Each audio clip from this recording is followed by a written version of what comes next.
Shu ishi bir 10 kilo chiqadi. Lekin 10 kilo temir narxi $300. Gentra orqa 10 ishi. Shu ishini kecha men bitta inson turtib olgan ekan, $300 qilib bersam, Matiz shoperi qo'rqib ketdilar.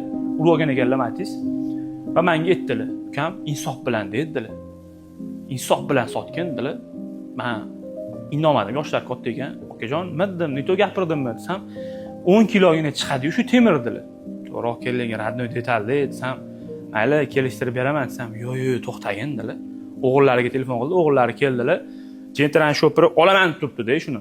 Men olaman, hech narsa qilmayman, olaman dedilar. Gentran Matiz shoperning o'g'illari keldilar, o'g'illari gaplashdilar. Men $230 qilib berdim shu ishni. O'g'illari pul olib keldilar, berdilar. "Doda, rozimisiz?" desam, "Bo'ldi, dedilar. Bilaman, rozi bo'lmasdan ketdilar deb o'yladim." Keyin Gentran shoper turdi-de, "Aka, pulni menga bering" dedilar. Shunda berdim, ko'chaga chiqdik. Men ham chiqdim, ular ham chiqdilar. Bundan qarasam, Gentran eshigini banfer izi tushib qolgan va ozgina qirilgan joyi bor ekan. Miyatina qilinadigan joyi bor. "Aka, dedim, o'zini qilsa bo'lardi" desam, "Ha, o'zini qilaman" dedilar-da. Indamasa, haylashmasa Gentran shoperi ketib yordilar. Men hayron qoldim. Nimaga meni chaqirishdi dedim. Nimaga ketib yordilar dedim. Bu endi Gentran shoperi to'g'ri ish qildimi, qilmadimi uni bilmadim. Lekin aytmoqchi bo'lganligim, bizga shu narxlarni oshishiga biza siz va men sababchiman. Chunki talab qilib olamiz. O'shaning uchun talab bo'lgan narsa qimmat bo'laveradi. Iloji bo'lsa, bir marta o'zingizga savol beringlar.